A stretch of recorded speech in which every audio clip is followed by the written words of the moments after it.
नमस्कार दोस्तों, मैं अतुल सिंह एक बार फिर आप सभी का स्वागत करता हूं मेरे आज के वीडियो में। मेरा आज का वीडियो एक ऐसी डिजीज के बारे में है जो कि बहुत कॉमनली आप देख सकते हैं लोगों के बीच में है और मेनली फीमेल इस चीज से ज्यादा ग्रसित है। उनको ये चीज ने ज्यादा परेशान किया है और इस बीमारी का नाम है थायराइड।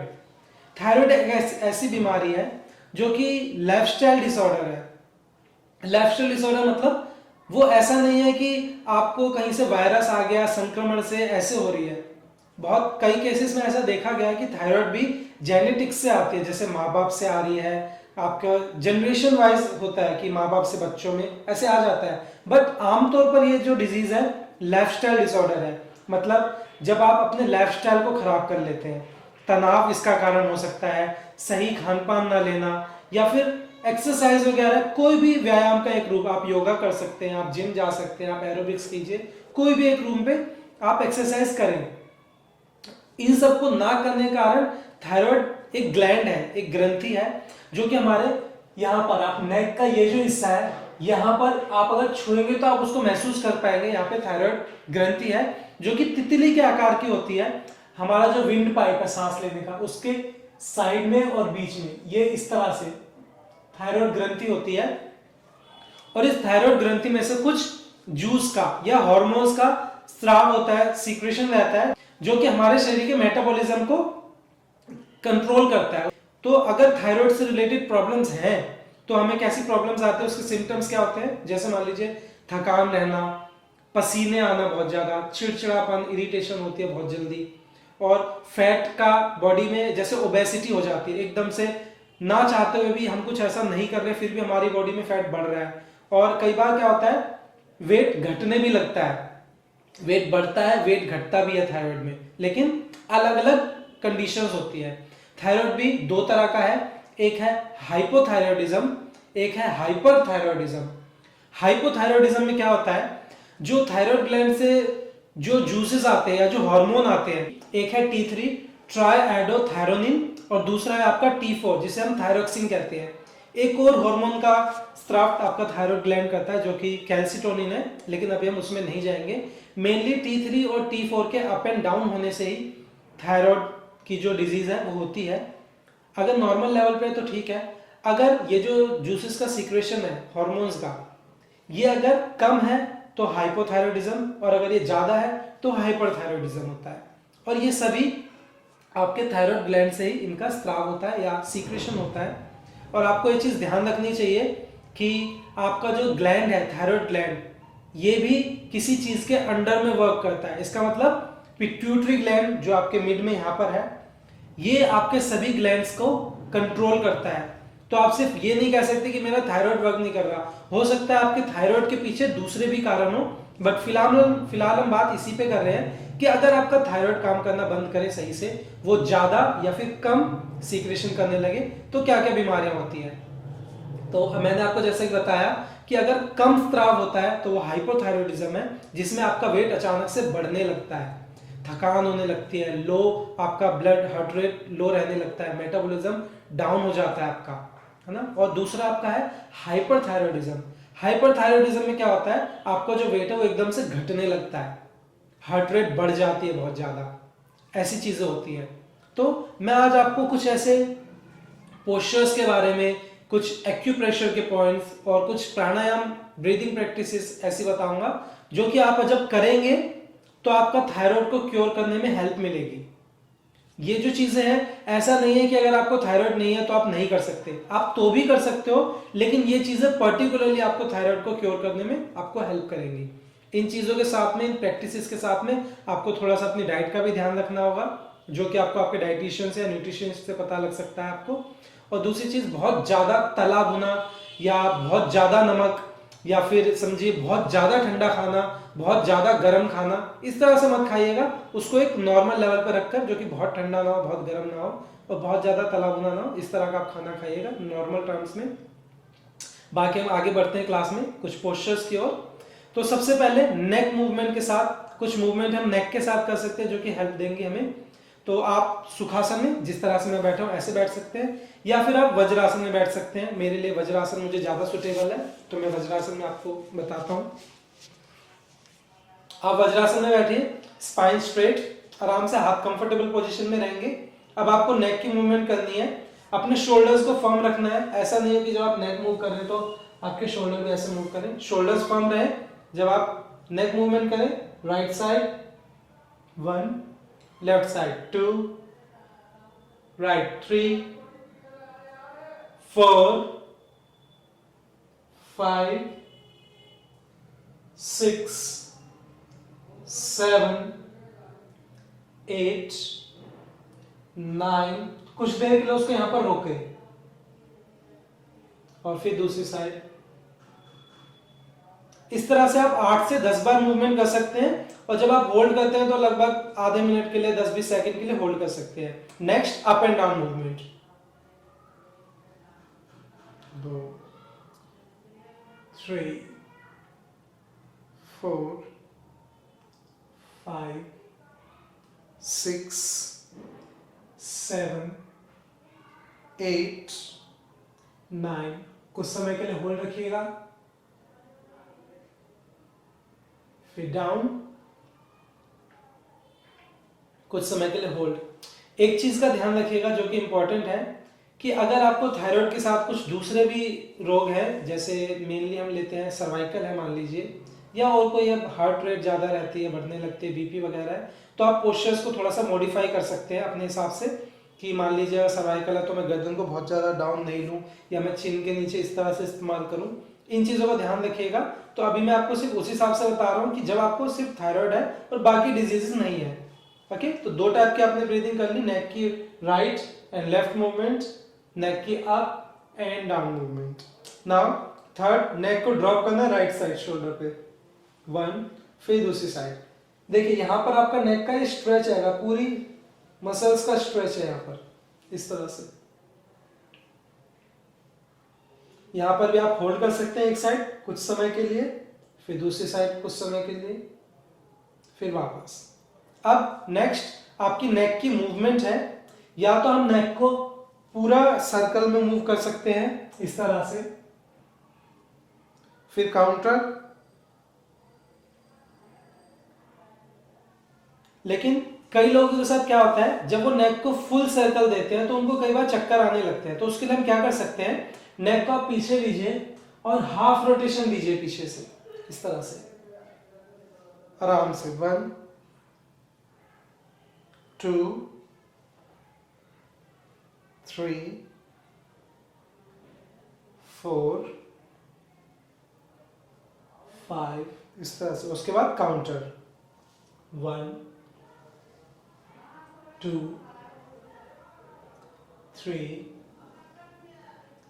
4,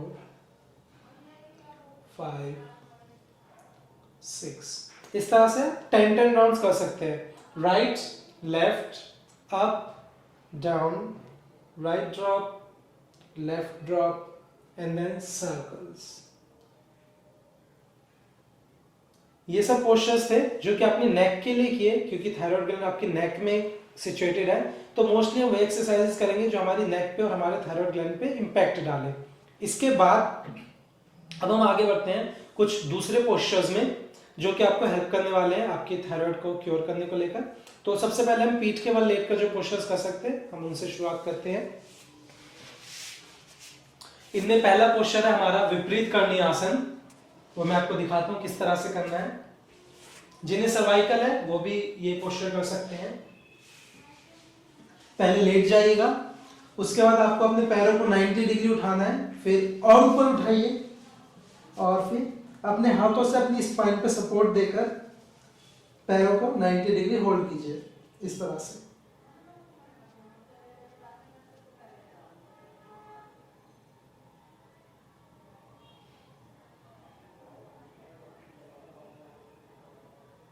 फिर आराम से हाथों को रखिए और कंट्रोल के साथ वापस।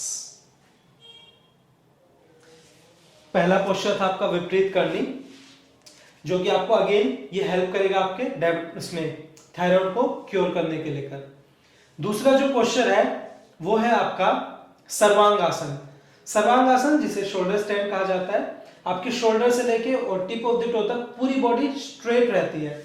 किस तरह से करना है ये मैं आपको दिखाता हूं। आपको पहले लेटना है और फिर आपको अपने शरीर को ऊपर उठाना है, हाथों से सपोर्ट देते हुए।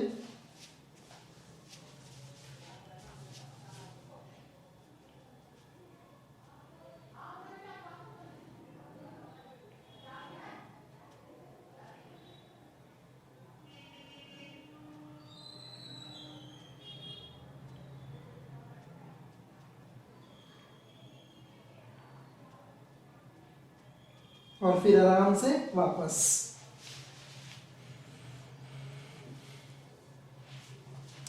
इसी क्रम में जो तीसरा आपका पोस्चर होगा वो होगा आपका हलासन, प्लो पोज।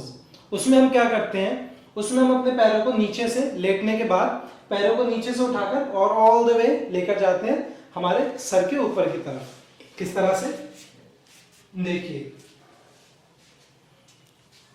पैर सीधे, पैरों को उठाया और ठीक है पीछे।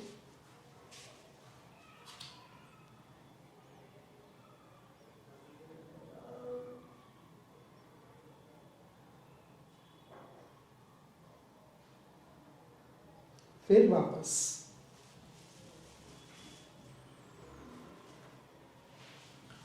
आपका नेक्स्ट पोस्चर होगा फिश पोज या मत्स्य आसन।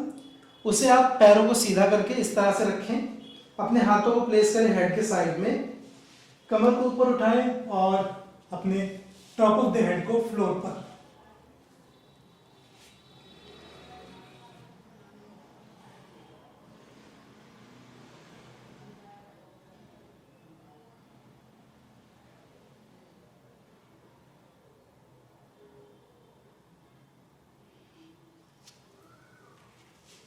फिर वापस।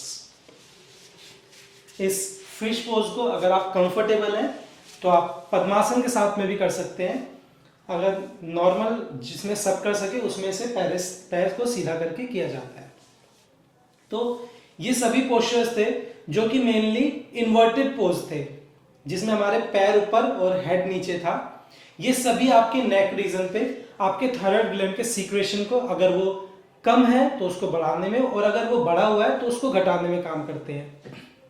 ऐसा नहीं है कि कोई अलग पोजेज हैं जो कि हाइपरथायरॉयडिज्म के लिए अलग वर्क करेंगे और हाइपोथायरॉयडिज्म के लिए अलग वर्क करेंगे। ये सभी पोजेज दोनों के लिए वर्क करते हैं। ठीक है, अब हम कुछ पोजेज और देखेंगे जो कि हम पेट के बल लेटकर करने वाले हैं। इसमें एक वेरिएशन है मकर आसन की, वो आप कर सकते हैं। किस तरह से, देखिए, पेट के बल लेटने के बाद आपको अपने हाथों को, एल्बोज को इस तरह से कंफर्टेबली रखना है और अपने चिन को इस पे रिलैक्स कराना है इस तरह से। आप चाहे तो थोड़ी सी मूवमेंट कर सकते हैं पैरों की, ये आपके नी के लिए भी अच्छी एक्सरसाइज है।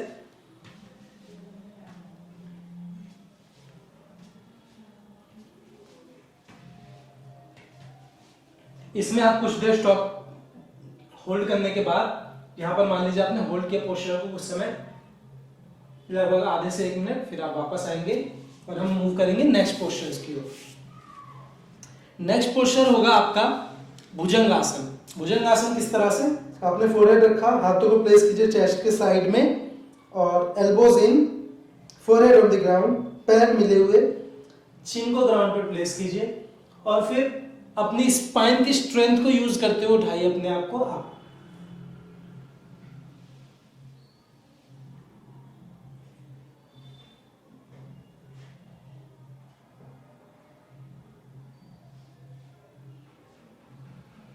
फिर वापस। दोबारा से भुजंगासन की एक वेरिएशन, पैरों में थोड़ा सा गैप रखिए और इस बार हाथों पर वजन लेते हुए बॉडी को आराम से उठाइए आप।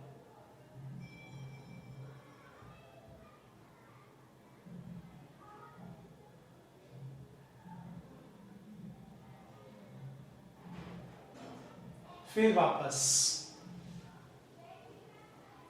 एक वेरिएशन में आप हाथों को सामने रखकर और इस तरह से उठा सकते हैं।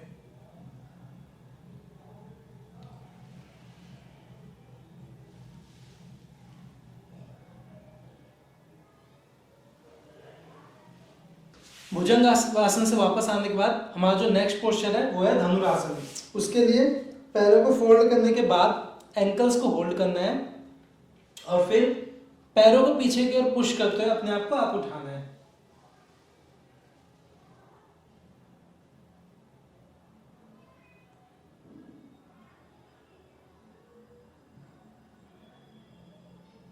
और वापस, फिर रिलैक्स।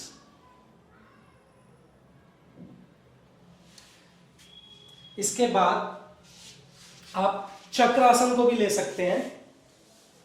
चक्रासन किस तरह से, पीठ के बल लेटकर दोनों पैरों को फोल्ड कीजिए, कमर को इस तरह से ऊपर उठाकर हाथों को ले जाइए और अप।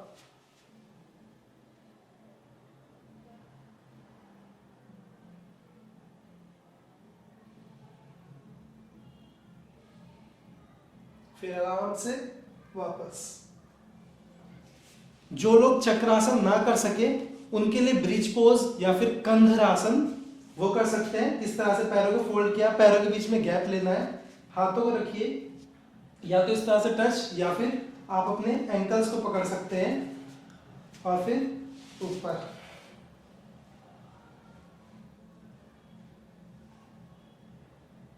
यह हाथ इस तरह से,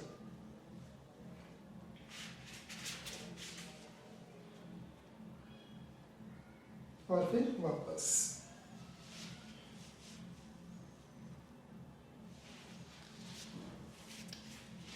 ये सभी पोजेस सभी के सब आपके थायराइड के उपचार के लिए आप सबको मदद करने वाले हैं। हर पोज को कम से कम आधे से 1 मिनट की होल्डिंग जरूर दीजिएगा। कुछ पोजेस में आप मूवमेंट दे सकते हैं, जैसे कि भुजंगासन हुआ, उसके मॉडिफिकेशंस हुए उन सभी में। बाकी जो पोस्चर्स ऐसे थे जो कि होल्डिंग वाले थे, उन सभी पोस्चर्स में कम से कम आधे से 1 मिनट की होल्डिंग देने का प्रयास करें। अगर नहीं हो तो अपने कैपेसिटी के अकॉर्डिंग उसको धीरे धीरे 15 सेकंड से 20 सेकंड, देन आधा मिनट, इस तरह से आप बढ़ा भी सकते हैं। अब इन प्रैक्टिसेस, इन पोस्चर्स के बाद कुछ पोस्चर्स ऐसे भी हैं जो आप बैठकर कर सकते हैं। जैसे कि मान लीजिए आपका उष्ट्रासन है।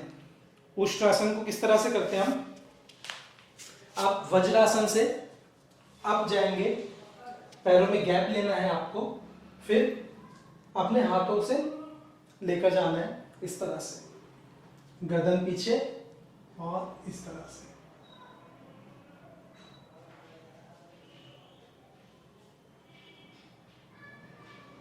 फिर वापस। अगर आपकी कमर में बहुत ज्यादा आप उष्ट्रासन नहीं कर पा रहे हैं तो आप इसको मॉडिफिकेशन के साथ भी कर सकते हैं। आपको पंजे अप कर लेने हैं, अपनी स्पाइन पे सपोर्ट देके अपने हाथों को, और आराम से पीछे जाइएगा जितना आप जा सकते हैं, गर्दन पीछे।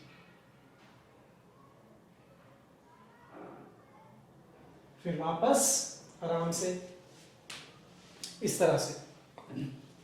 एक हमारा पोस्चर है जिसे कहीं कहीं सिंहासन या सिंहासन कहा जाता है। उसमें क्या करना है आपको, वज्रासन में बैठने के बाद पैरों को इस तरह से ओपन करना है। फिर सिंहासन में हम क्या करते हैं, जैसे शेर रोर करता है तेज की, हम उस तरह से रोर करते हैं, तेज की साउंड निकालते हैं, अपनी जीभ को बाहर निकाल के कुछ सेकंड्स होल्ड करते हैं। वो आपके थ्रोट पर, आपके थायराइड ग्लैंड पर डायरेक्ट इंपैक्ट डालता है। किस तरह से उसमें करना है, आप इस तरह से बैठे, फिंगर्स को ऐसे रखना है, ये ओपन रहते हैं, ऐसे रखिएगा। सांस लेने के बाद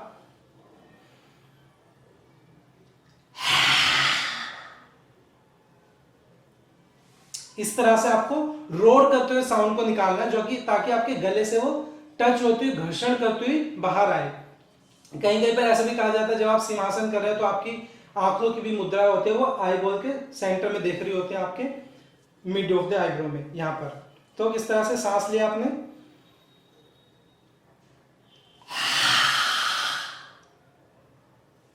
इस तरह से। तो आप इसका बार बार 10 से 15 बार अभ्यास कर सकते हैं सिंहासन का। ये भी आपके थायराइड में बहुत लाभकारी होता है। ये उसके ग्लैंड के सीक्रेशन को, अगर वो कम है तो बढ़ा सकता है, अगर बढ़ा हुआ है तो उसको घटाने में भी मदद करता है। अब इन सब पोस्चर्स के बाद अब हम आते हैं कुछ ब्रीदिंग प्रैक्टिसेस पे या फिर कुछ प्राणायाम पे। जैसा कि मैंने आपको शुरू में बताया था कि ऐसा जरूरी नहीं कि अगर आपको थायराइड है तो उसका अकेला कारण थायराइड ही हो। आपका पिट्यूटरी ग्लैंड या फिर आपका जो हाइपोथैलेमस है जो कि आपके पिट्यूटरी ग्लैंड को भी कंट्रोल करता है, वो रीजन हो सकता है उसके पीछे। तो उसके लिए आपका, ताकि माइंड काम रहे, ब्रेन सेल्स अच्छे से काम करें, अच्छे से वो चार्ज रहे, उसके लिए आप कपालभाति, भस्त्रिका और अनुलोम विलोम ये चीजें तो आप कर ही सकते हैं। और उसके अलावा उज्जाई ब्रीदिंग जो है या उज्जाई प्राणायाम जो है वो थायराइड में बहुत अच्छा लाभकारी माना जाता है। तो मैं आपको दिखाता हूं किस तरह से ब्रीदिंग प्रैक्टिसेस करते हैं। कोई भी ध्यानात्मक आसन आप मेरी प्रीवियस वीडियो में भी देख सकते हैं कि कपालभाति ब्रीदिंग कैसे करनी है। बाकी मैं आपको फिर एक बार बताता हूं। कोई भी ध्यानात्मक आसन में बैठिए, पद्मासन, अर्ध पद्मासन, जो भी आपके लिए सुटेबल हो। उसमें बैठने के बाद स्पाइन स्ट्रेट, ठीक है। फिर आपको दोनों हाथ ज्ञान मुद्रा में, पेट की मसल्स को एकदम टाइट करके रखिए, एंगेज करके सांस लेनी है, चेस्ट रीजन को फील करना है हल्का सा, और एक्सहेल करके कपालभाति शुरू करना है।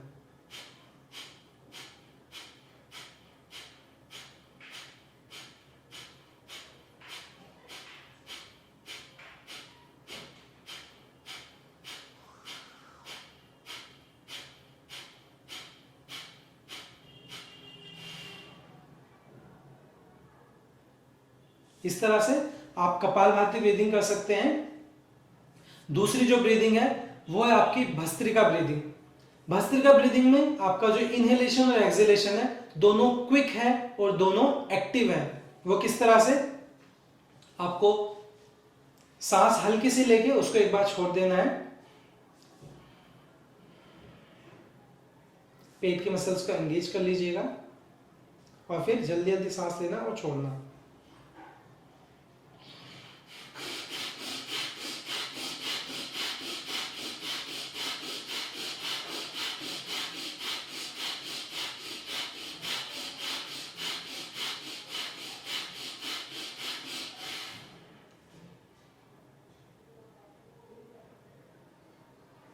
इसे आप 40 से 50 बार, और आपकी स्पीड या फिर आपकी कैपेसिटी बढ़ जाने पर 60 से 120 बार, जैसे भी आपकी कैपेसिटी हो उसके हिसाब से कर सकते हैं। उसके बाद अगली जो प्रैक्टिस है वो है अनुलोम विलोम। अनुलोम विलोम के लिए सबसे पहले आपको अपनी नासिका अग्र मुद्रा बनानी है, शुरू की 2 उंगलियों को बंद करते हुए, और आपका अंगूठा और लास्ट की 2 फिंगर्स, आपको जैसे आप खाना खाते हैं आपको उस तरह से इसे लेकर जाना है अपने मुंह के पास। तो ये आपका अंगूठा, ये लास्ट की 2 फिंगर, शुरू की 2 फिंगर्स बंद है। अब आपको बहुत आराम से राइट वाले अंगूठे से अपनी नॉस्ट्रिल को प्रेस करते हुए लेफ्ट से इनहेल करना है,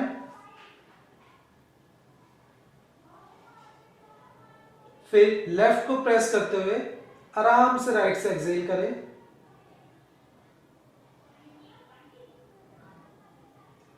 फिर राइट से इनहेल करें और राइट नॉस्ट्रिल को प्रेस करते हुए लेफ्ट से एक्सहेल कर दें। इसी क्रम को पुनः दोहराएं।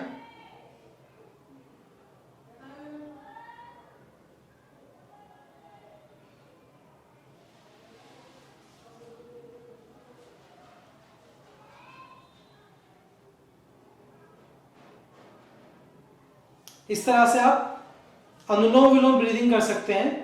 लेफ्ट नॉस्ट्रिल से सांस लें, राइट से छोड़ें, फिर राइट से लें और लेफ्ट से छोड़ें। इस तरह के आप अपनी कैपेसिटी के अकॉर्डिंग बिना थके स्पाइन को सीधा रखते हुए 5 से 10 राउंड शुरुआत कर सकते हैं उससे, और धीरे धीरे अपना समय देखते हुए, अपनी कैपेसिटी देखते हुए आप उसको बढ़ा सकते हैं। अब नेक्स्ट जो प्राणायाम है या ब्रीदिंग प्रैक्टिस है वो है उज्जाई ब्रीदिंग।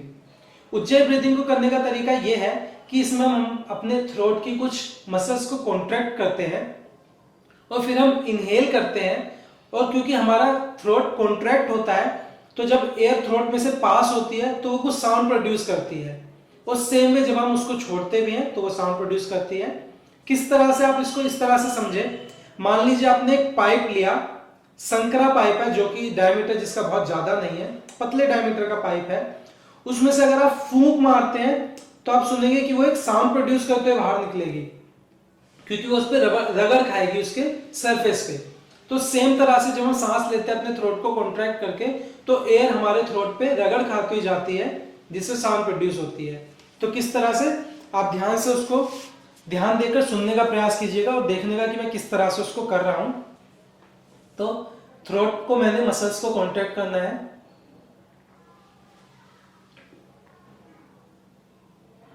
इनहेल के साथ देखिएगा, मैं आपको हाथों से बताऊंगा कि जब मैं इनहेल करूंगा और जब मैं एक्सहेल करूंगा, ताकि आपको बेहतर समझ में आए। तो देखिएगा,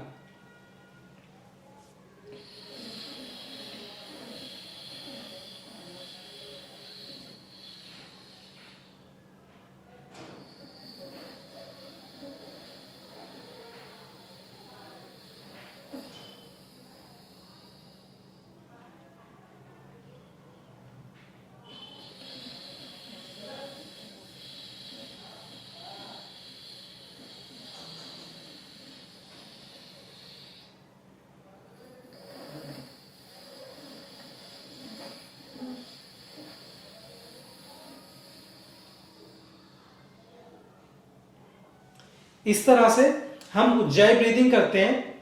ये साउंड जो है, ये शुरुआत में हो सकता है कि साउंड आए भी और हो सकता है साउंड नहीं भी आए, लेकिन आपको प्रयास करना है कि आप अपने थ्रोट को कॉन्ट्रैक्ट करें और आप उसके थ्रू सांस लेने की और सांस छोड़ने की कोशिश करें।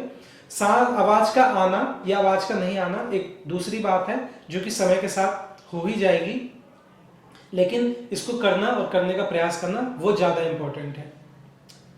इसके अलावा भी आप जो बाकी की ब्रीदिंग प्रैक्टिसेस वगैरह करेंगे, जैसे आपकी भ्रामरी ब्रीदिंग है या ओम चैंटिंग वगैरह भी अगर आप करते हैं, तो वो भी आपके लिए लाभकारी होगी, क्योंकि ये सब आपके शरीर में नेचुरल वाइब्रेशंस पैदा करती हैं, जो कि किसी भी ग्लैंड के आपके शरीर के अंगों के लिए मसाज का काम करती हैं और धीरे धीरे वो अपने नेचुरल रिदम में आ पाते हैं, वर्क कर पाते हैं, जिससे अगर उनमें के द्वारा छोड़े जाने वाले हार्मोन का सीक्रेशन ज्यादा है तो वो कम होगा, और कम है तो वो ज्यादा होगा, वो नॉर्मल लेवल पे आएगा।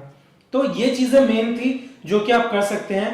बाकी और भी ब्रीदिंग प्रैक्टिसेस इसमें हेल्पफुल होती हैं, जैसा कि मैं आपको बता ही चुका हूं। अब प्रैक्टिसेस, योगा प्रैक्टिसेस के मतलब पोस्चर्स के बाद कुछ, और आपको मैंने ब्रीदिंग प्रैक्टिसेस भी बताई।